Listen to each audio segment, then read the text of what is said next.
conclusions.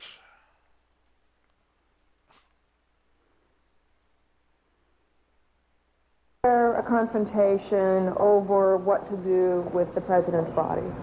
Oh, the confrontation, that was one of the biggest things that happened at Parkland. That's what caused all of this, not allowing Texas law to be in place. Our pathologist should have done the autopsy at Parkland. And he tried to. And he tried to follow the Texas law. And the Secret Service, they looked like a herd of locusts, a phalanx around the coffin. And Mrs. Kennedy was in the middle with her left hand on the casket. And they were then coming out into the hall. And all of a sudden, there, our forensic pathologist stopped them. Dr. Earl Rose said, "Halt. This man has to have an autopsy here in the state of Texas. It'll only take 45 minutes." And they would not hear of it. They wanted to get that body out of Dallas.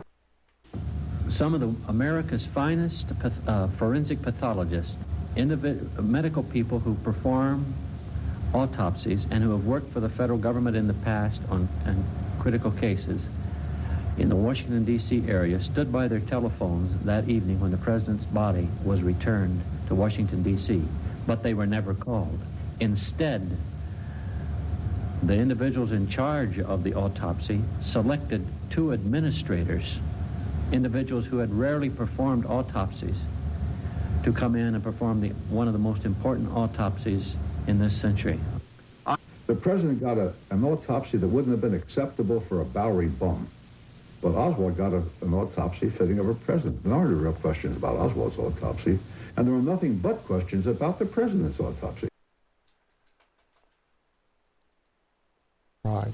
He died of a gunshot wound in the brain, of a bullet right through the head.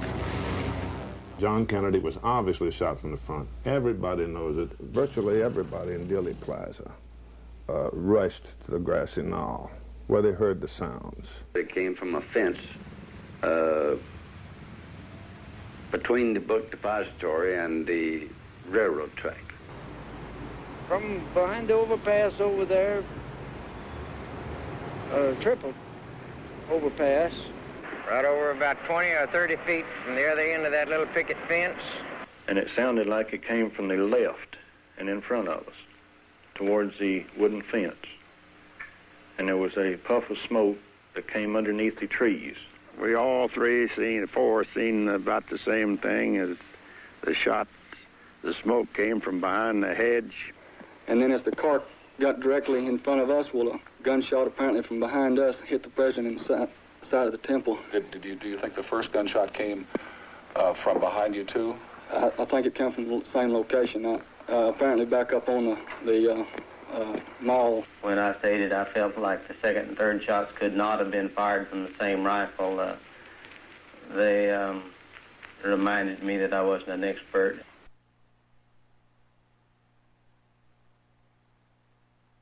I viewed the autopsy pictures. They had the frontal part of the cerebrum here and the skull out. So when the picture was taken, you think they pulled the skin back up over this wound? That's the only thing I can postulate, because the back of his head was gone. This was a huge hole. It was on the right. It was 9 to 10 centimeters across, and you could look right into the brain. Crenshaw. Large hole is at the front of the head. See something else. This is just almost a personal a question. Are you pretty comfortable today with the notion that someone was firing at President Kennedy somewhere from the front? Yes. Are you equally comfortable, or are you not comfortable with the notion that there is forgery of some sort in the official documents of this? I feel there probably is. I certainly could not be held down to saying exactly how that is, or even approximately how it is, perhaps. But I feel that there has been some kind of attempt to cover up what was going on. What the witness saw. Was there corroboration for a shot from the front? Dallas clothing manufacturer Abraham Zapruder filmed the motorcade as it drove down Elm Street. It was about halfway down there, I had a shot. And he slumped to the side like this. Then I had another shot or two. I couldn't say what it was, one or two. And I saw his head practically open up, all blood and everything. And I kept on shooting. 2 days after the assassination, Life magazine bought the infamous Zapruder film. Its moving images were not shown to the American public for 12 years. The most obvious thing you extract from the film is that the head moves backward, and that suggests a shot from the right front. It is unknown exactly what the film suggested to the members of the Warren Commission, since their report failed to even mention Kennedy's violent reaction to the headshot. That's right, folks. The Warren Commission never even mentioned the headshot. Think about that. It was the Zapruder film that caused the second major investigation because of the Zapruder film. Because of that headshot. And the Warren Commission never even commented on it. Just pathetic. And Abraham Zapruder, that's what he told the Warren Commission. He saw the president hit on the right side of the head. He thought perhaps the shots came from behind you. Well, yes. So, that was his testimony to the Warren Commission. There was one little problem, though. He had a camera in front of his eyes. Let's continue.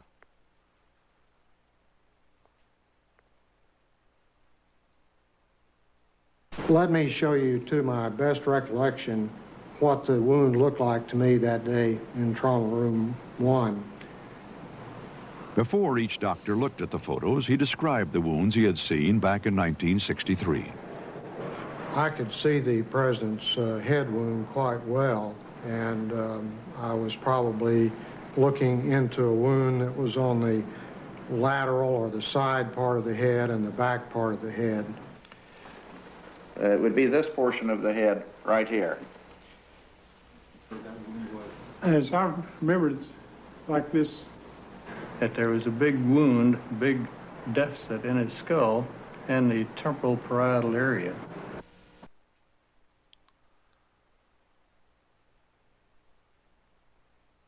Now, here's what the Warren Commission in their autopsy, they claim the autopsy showed. A small little wound in the back of the head. Yet on the Mormon photo, as we go in, take a closer look, I did many years ago. Something very unusual you see here. Here's somebody else that has examined this.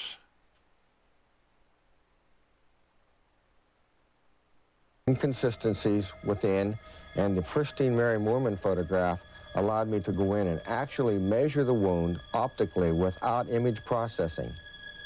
As we go into the wound and as we expand the wound and magnify it, you can see that the pixel elements, or each one of these little dots, is represented by dark squares or light squares. Now, if there were no wound in the rear of President Kennedy's head, all of the squares would be the basic reflective value or the basic shade of gray that his normal hair coloring would be on this day. Every time, in my years of experience with this, when there is a concave or convex area that is a deformation of the overall image, there is absolutely no question that the case is, as it goes darker under this situation, that this is going from an area on the top of President Kennedy's head down into an extremely deep hole, because the entrance wound that supported this exit wound was fired from the right frontal area of President Kennedy, and it exited through the rear. Instead of trying to find shooters or gunmen in the photograph. Well, I have tried to find shooters in the photographs, and I found a few other things too. Now, before these images were found, the Warren Commission defenders had some little hope, some case to keep fending off reality and truth. But even with this truth before their very eyes, they're still trying to deny this fact. Now, is this the only image I've got of the back of the president's head? No. I also looked somewhere else.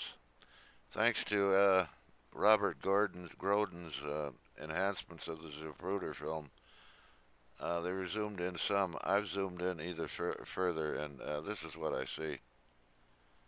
So we have two independent photos here, the Mormon photo and the Zapruder film, which both show this large wound in the back of the president's head. This is not words. This is hard evidence, hard photographic evidence of an exit wound in the back of the president's head.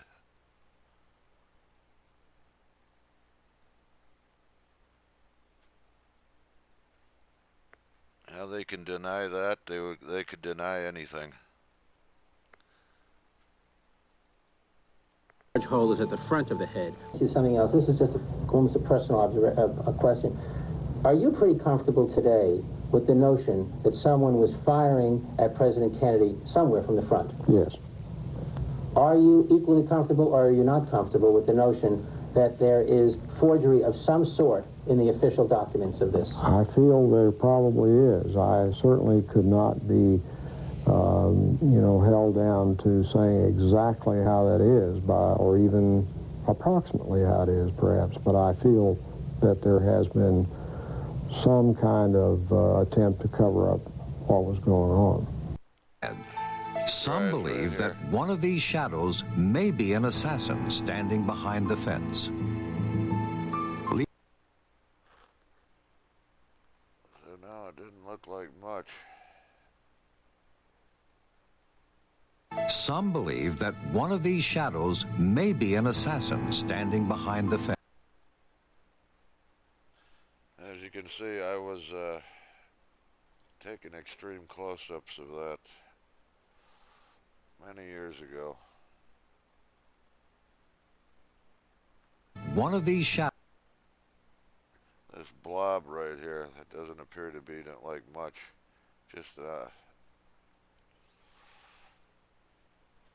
well, anyhow, I was taking a lot closer look here.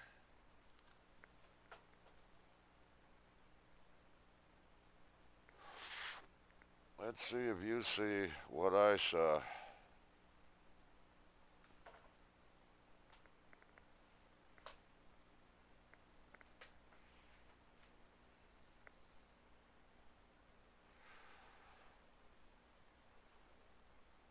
I was beginning to see a face here. What really caught my eye was this upside down stripe here. I couldn't figure out what that could have been.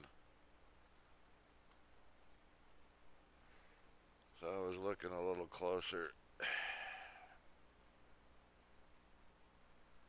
So that's a little closer up of that image right here. As you can see, this is on the this is picked up on television as they zoomed in on the Mormon photo. This was in a book, double page enlargement.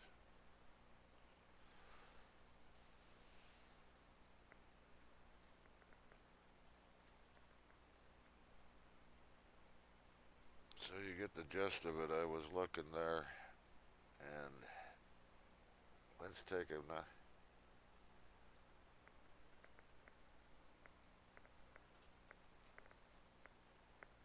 here's some of the images I've extracted from that.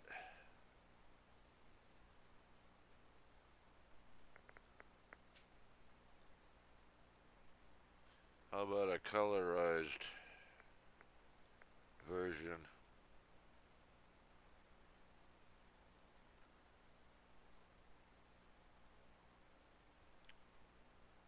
One face there, one face here.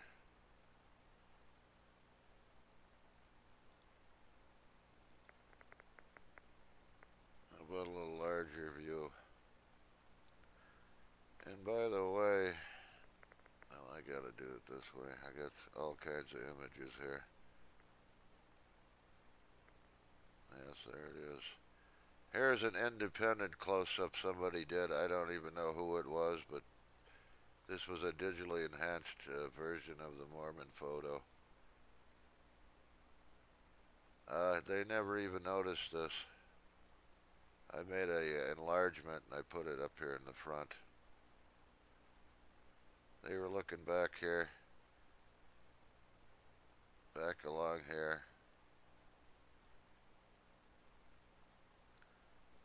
And that may not, I know it's hard to see. I didn't see it for several minutes. And once I started putting the pieces together, once the brain starts putting the pieces together, like I say, all I was looking at was this upside down V. Let's see, there should be something. Yes, that upside down V.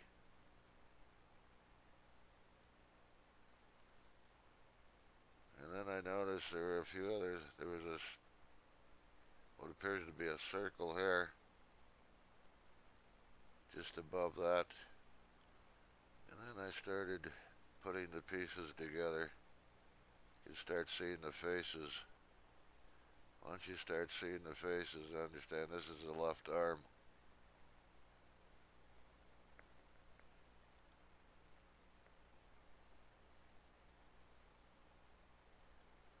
That's the History Channel, that's the close-up.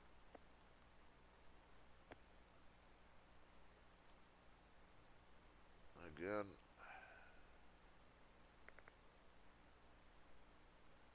I'm losing my...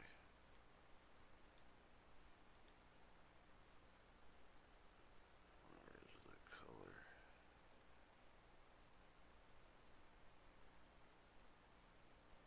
There's the colorized.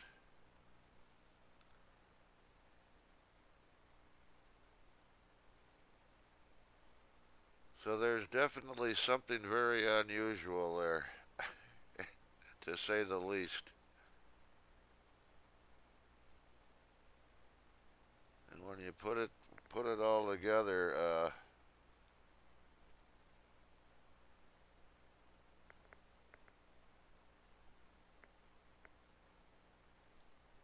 can find that one again.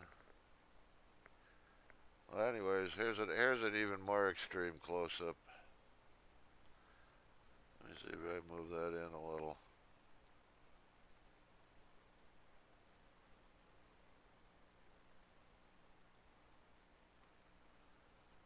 Now, this is very curious that at that distance,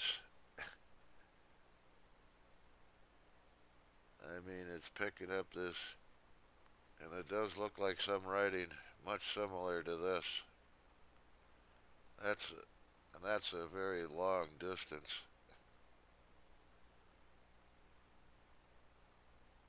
But anyways, I can't get this to work.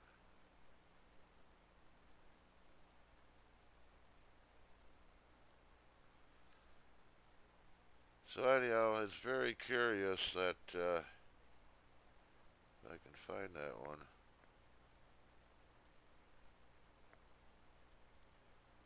Where is it? It's very curious that you'd have two images like that found in this one photograph. And not only that, but an image like that also. Now, anyone who thinks of that lights and shadows, there's always a possibility of lights and shadows, but those are the damnedest lights and shadows I've ever seen. And as far as I'm concerned, this makes more sense than anything.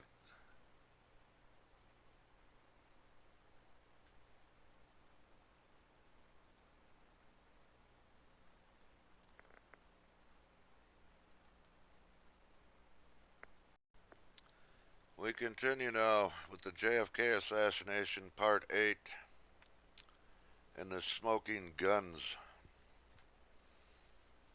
Now, what the Warren Commission defenders want you to believe is that these trained professional doctors here at Dallas, who dealt with gunshot wounds almost on a daily basis, they couldn't tell the back of the president's head from the top of his head.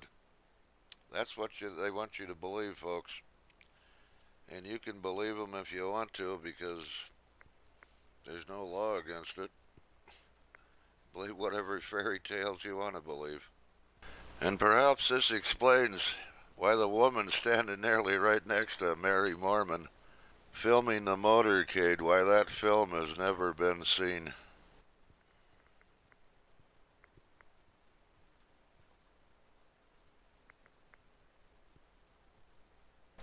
Yes, Lee Oswald certainly looked guilty of a lot of things in this case.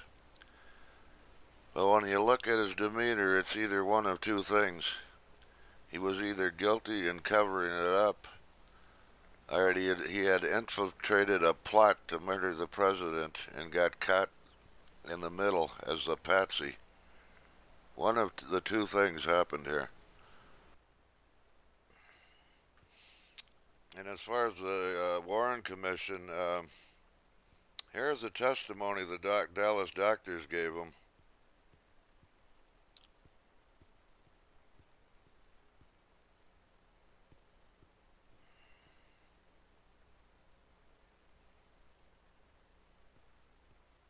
The FBI agents that were present there at the autopsy reported, as well as surgery of the head area, namely in the top of the skull.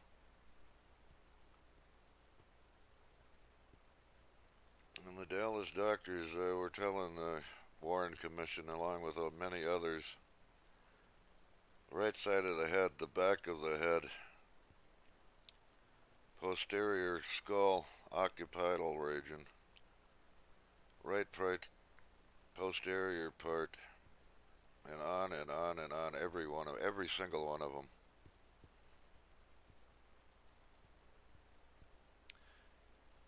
And not only them, not only Zapruder and the rest, but there were many other witnesses there.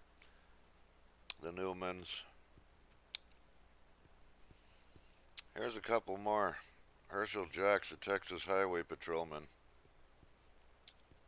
Before the president, a body was covered. It appeared that the bullet had struck him above the right ear near the temple.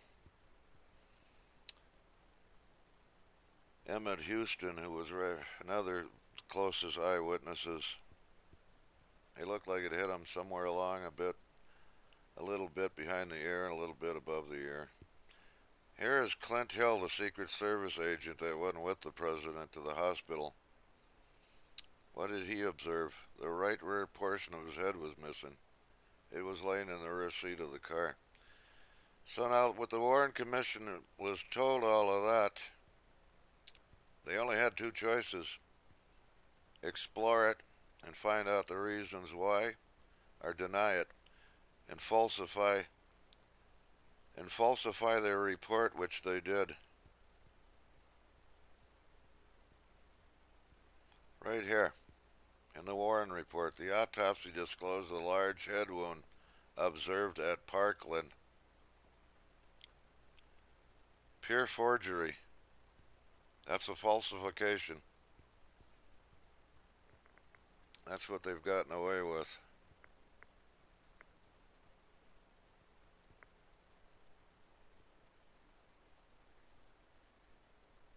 You know, there's so much. This thing reeks of conspiracy so much, and there's so much of it, one hardly knows where to start here.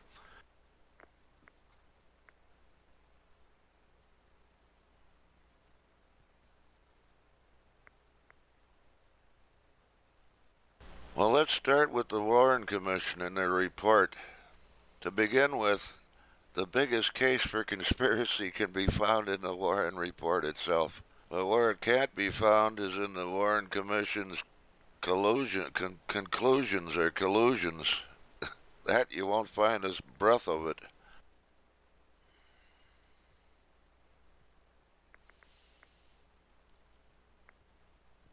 And perhaps this could explain why Lee Harvey Oswald would be assassinated in the Dallas Police Department.